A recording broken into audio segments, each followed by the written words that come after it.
let's get to our guest. Liz, please.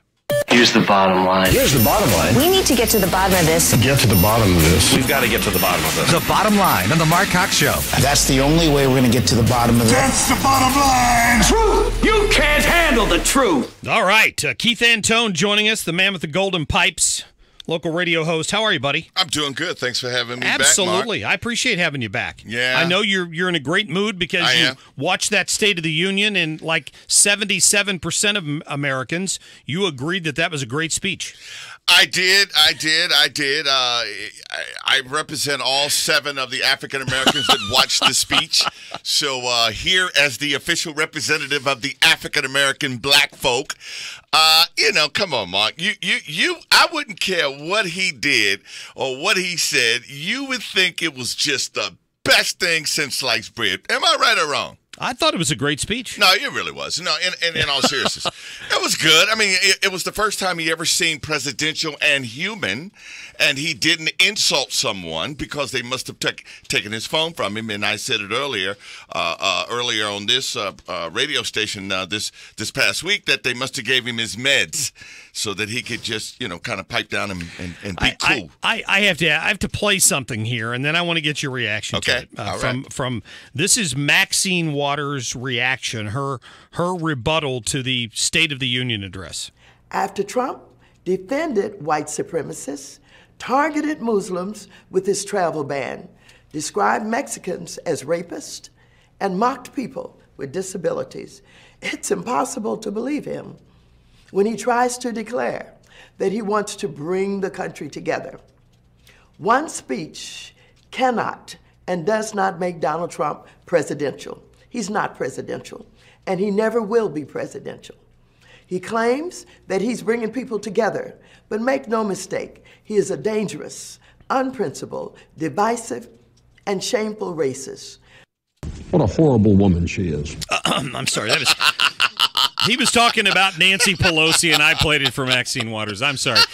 Do you believe that Donald Trump is a terrible racist? No, I don't. I think he's a privileged bigot, and I can think of some other words. I don't think he's a racist. I think he's a homophobic. I think he's a whole lot of things, but I don't think he's a racist. No, I don't think he is. But, hey, listen, he sure speaks to the racist community. I mean, here I am. I read an article today in preparation. I actually prepared today, Mark. Okay. I actually prepared today. All right. I won't go off the cuff, but I was reading online at Diversity Inc., and the title of the article was State of the Union, a dog whistle to racists. And who but that David Duke, the former KKK Grand Wizard, he was one of the first to commend President Donald Trump on his State of the Union and saying that it was just one of the best speeches he had ever heard, and Americans are dreamers too. So I wouldn't go as far as to call him a racist. I think he's a whole lot of things, inconsiderate. I think he could be. I mean, there's a whole lot of other things I could call him, but I personally don't think he's a racist. So if after a Barack Obama State of the Union, Louis Farrakhan, who apparently he had a picture with that they agreed to hide throughout his presidency, they didn't want anybody to see his affiliation with Farrakhan. If Farrakhan had come out and endorsed his speech as the greatest thing he'd ever seen, would people come out and call the president an anti-Semite? They would. Because he was connected with Louis Farrakhan. Right. I mean, he didn't ask for Farrakhan's support to come out.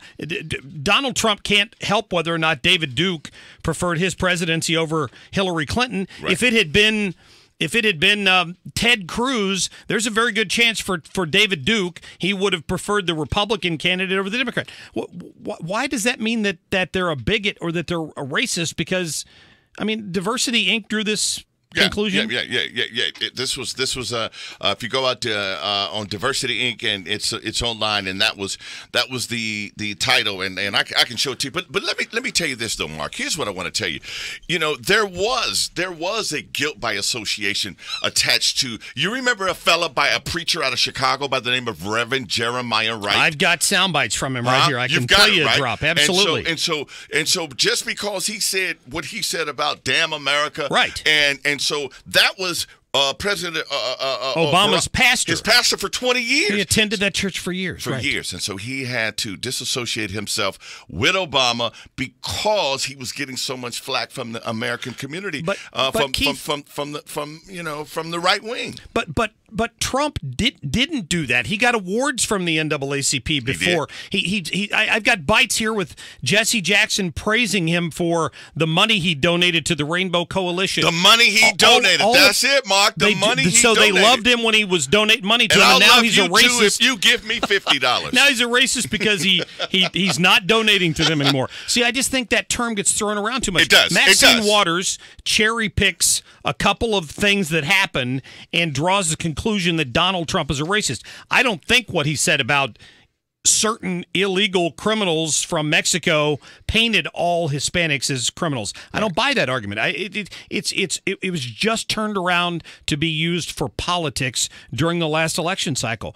What Donald Trump has done for this country since he's been president, despite all of the smoke on Russia and all this stuff, has been positive.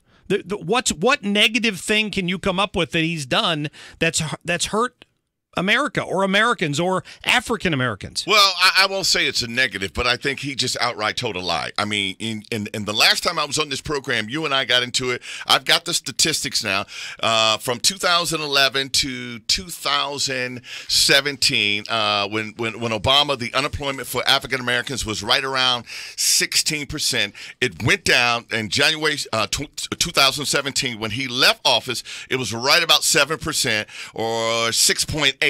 Now it's 5.99. It's about a 0.5% that is dropped from the Obama administration. He cut it down from 16%, Mark. It's a record low. It's a record low, but he didn't have to go far. 0.5%? Come on, you want to reward a fish because he swims? Come on. Hey, Keith. Yes. What the hell do you have to lose? 0.5% is 0.5%. I know, but you want to reward a fish because he swims, and that's what I think you're doing. So this is my point. Okay. When Barack Obama took over from George W. Bush, clearly the economy was in the crapper. Unemployment was up. People were without jobs. We're in a recession. Whatever's going on. If that hadn't been the case, and the next month Barack Obama had at the end of the next year had seen a drop. If the next year Barack Obama had seen a drop in the unemployment rate, you can darn well bet he's taking credit for it. If it was as high as it was, and it was about 16%, Mark, you don't want to give President Obama for anything. No, that's not true. I think you're going to blame all of the tsunamis and all of the hurricanes on Obama, right? No. Listen, Hurricane Katrina. Obama's fault. That was global warming, right? Global warming. That's what the president said. He blamed it on global warming, and everybody else blamed it on George W. Bush.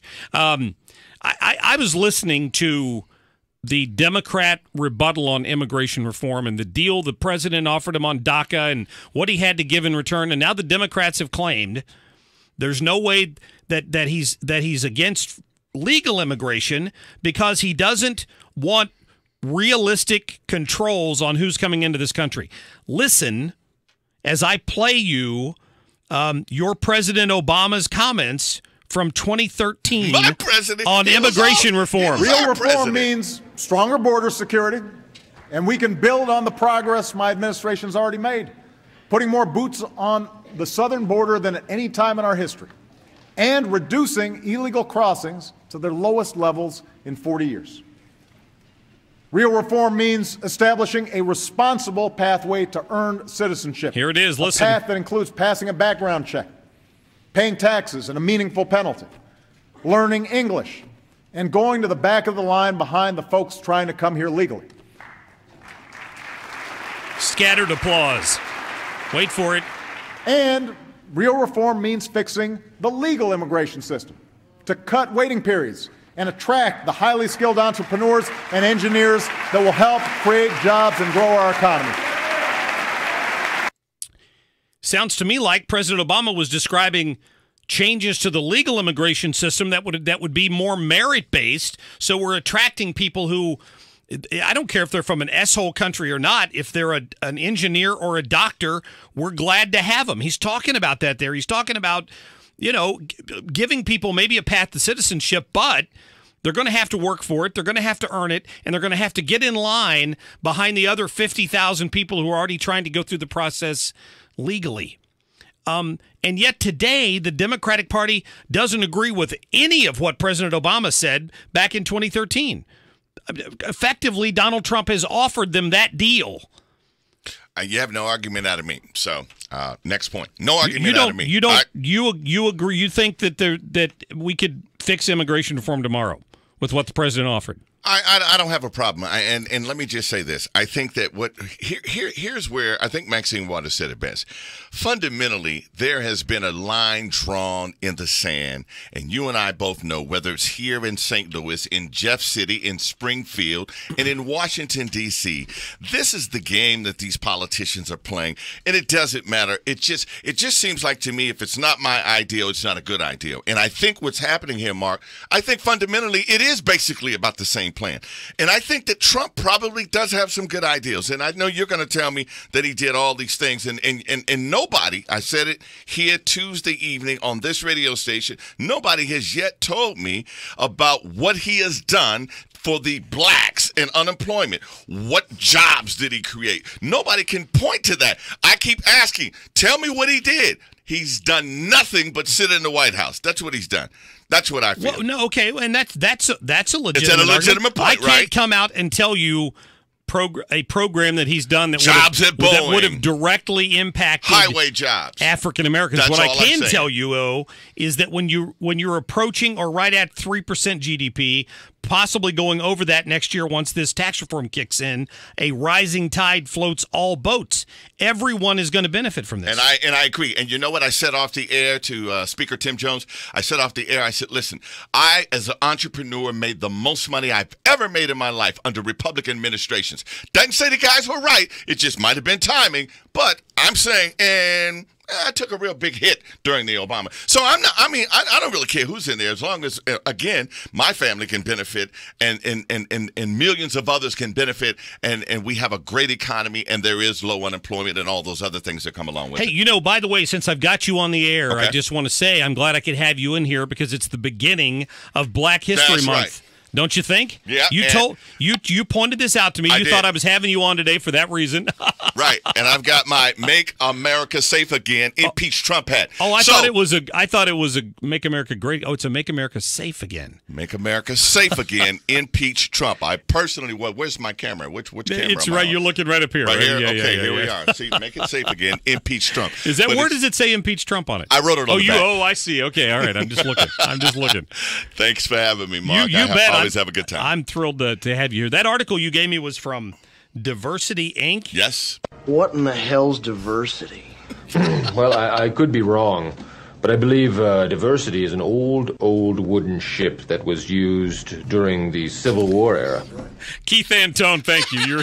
You're a good sport. All right, thanks, Mark. I appreciate it. All right, man. 314-969-9797, 866-455-9797. We're going to check in with Congresswoman Ann Wagner, who's at that Republican retreat out of West Virginia. We'll pick her brain. We'll get to more of your phone calls coming up on The Mark Cox Show. We've accomplished extraordinary.